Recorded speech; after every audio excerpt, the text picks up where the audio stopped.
সারাদিন তো ছিলেন আমাদের সাথে, কেমন লাগলো? ভালো লাগছে। তো যাই হোক, তো জিক্সার মোনোটন এই বাইক হচ্ছে 23,000 কিলোমিটার মতন চলছে। তো বাইকটা 5,000 কিলোমিটার একবার সার্ভিস দিছিল, আর এটা হচ্ছে এখন প্রায় 19,000 কিলোমিটার পর একবার সার্ভিস দেওয়া হচ্ছে। তো বাইকের প্রত্যেকটা পার্টস আমরা এখানে এইভাবে আলাদাভাবে খুলে নিছি। তো ভিতর সাইডের অবস্থাটা দেখি কিছু একটু ভিতর সাইডের অবস্থাগুলো দেখেন। মেন হচ্ছে একটু পাহাড় সাইডে, সখীপুর এলাকা দিয়ে বাইকটা চলে। তো ভিতরের অবস্থাগুলো খুবই শোচনীয় অবস্থায় আছে।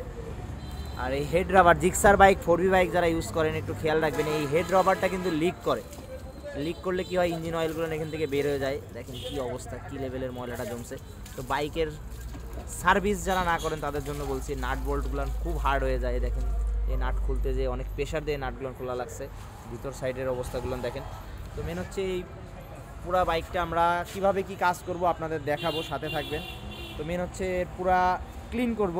পুরা বাইকটা ক্লিন করার পরে আমরা ক্যাবেলগুলো ক্লিন করব, ট্যাঙ্কি ক্লিন করব, কার্বোরেটর ক্লিন করব, ব্রেক শু সামনে পিছনে ক্লিন করব। তো আরও কী কী ভিডিও মানে কী কী কাজ আপনারা পাচ্ছেন এটা একটু খেয়াল রাখবেন। মেন হচ্ছে নাট বল্টুগুলো অনেক হার্ড হয়ে যায়, আমরা গ্রিজিং করে দিব। তো আমরা সাথে থাকবেন, আমরা ভিডিওটা দেখাবো। ক্লিন করা যায়, হাওয়া মেরে ক্লিন করা যায়, জিক্সার এয়ার ফিল্টারগুলো ক্লিন করা যায়। ক্লিন করে আবার ইনস্টল করে দিতে পারেন, অথবা যদি এমন বাজে অবস্থা থাকে তাহলে চেঞ্জ করে নেবেন। দেখতে পাচ্ছেন কি বাজে অবস্থা, এবং ভিতরের অবস্থাটা দেখেন। তো এই বাইকের হচ্ছে ফুল সার্ভিস করা হচ্ছে। তো সার্ভিসের ভিতরে আমরা প্রত্যেকটা জিনিসভাবে চেকিং করে দিই, plug checking, air filter cleaning, ট্যাঙ্কি cleaning, A to Z cleaning পাবেন।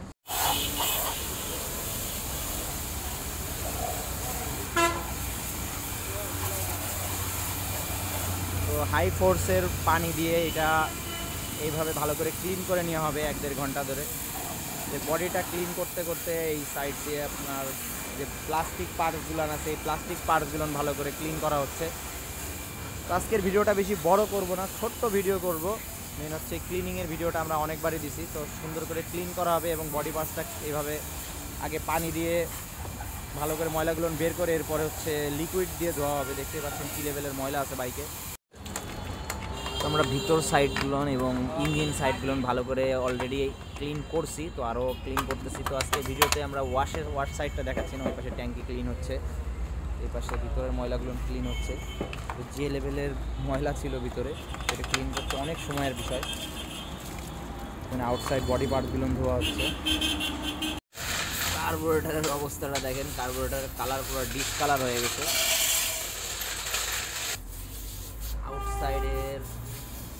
আউটসাইডটা ভালো করে ক্লিন করে নিচ্ছি, একদম পুরো কাদা কাদা হয়ে গেছে। তো আপনারা নিজেরাও কার্বোরেটরটা ক্লিন করতে পারেন, অথবা কিছুদিন পর পর চেষ্টা করবেন ক্লিন করে নেওয়ার। দেখেন কী লেভেলের গাছ জমছে, কার্বোরেটরের আর কালার নাই। তো আউটসাইড আমরা ভালো করে ক্লিন করে নিচ্ছি আগে, এরপরে আমরা ইনসাইডটা দেখাবো। প্রত্যেকটা নাট বোল্টে সুন্দর করে গ্রিজিং করে দেবো।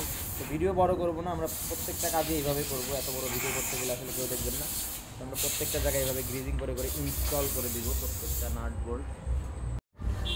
ক্যাবেল থেকে শুধু গাদ বের হচ্ছে, তো ক্যাবেলটা আমরা ভালো করে ক্লিন করে দেবো। উপর দিয়ে WD-40 দিয়ে প্রেস করে আমরা এইভাবে গাদগুলো বের করে দিব। তো এক্সেলেটর ক্যাবেল, ক্লাস ক্যাবেল দুইটা এইভাবে ক্লিন করে দিব। কার্বোরেটরের ভিতরটা দেখি আমরা, দেখেন কি লেভেলের গাদ জমে আছে এর ভিতরে।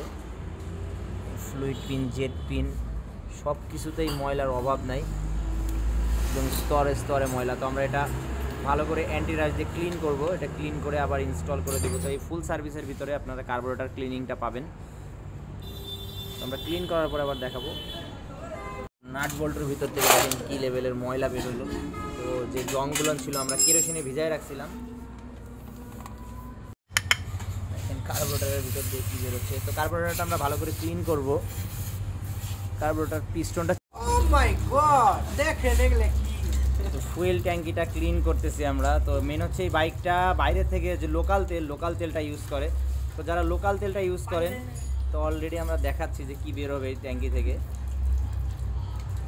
তো যখনই যে যারা ফুয়েল ট্যাঙ্কি ক্লিন করতে আসেন, অবশ্যই ট্যাঙ্কিতে 2 থেকে 4 লিটার তেল নিয়ে আসবেন। দেখেন এর বাইকের তেল নেই, এর ভিতরে যে ময়লাটা আমরা ক্লিন করব খুবই সীমিত পরিমাণে তেল আছে। তো এর ভিতরে দেখেন জোকের মতন শুধু পানি, আরও বেরোইব তেল বেশি থাকলে তো জোকের মতন। আর একটা মৌমাছিও আছে, না খালি মাছি, শুধু মাছি এটা। ফ্রন্ট ক্যালিপারটা ক্লিন করে দিব, ফ্রন্ট এবং রেয়ার যে ক্যালিপারটা ক্লিন করে আমরা ভালো করে গ্রিজিং করে আবার ইনস্টল করে দিব। তো আলহামদুলিল্লাহ বাইকের কাজটা সম্পূর্ণ হয়েছে। তো সকালবেলার এই সেই বাইকটা, ভিতর সাইড আউটসাইড, তো মোটামুটি অনেক সময় লাগছে বাইকটার কাজ করতে। তো যারা দূর থেকে আসেন অবশ্যই যোগাযোগ করে আসবেন। তো আজকে আমাদের সাথে ছিল ভাই, ভাইদের বাসা কোথায় ভাই? বড় ভাই বাসা কোথায় জানো আপনাদের? গুড়ায় না? তো কেমন লাগলো, সারাদিন তো ছিলেন আমাদের সাথে, কেমন লাগলো? ভালো লাগছে। তো যাই হোক, ভাইরা অনেক কয়টা বাইকে আছে ভাইদের ব্যাচের, তো প্রত্যেকটা বাইকে আমরা এখান থেকে কাজ করাই, ভাইরা আসে।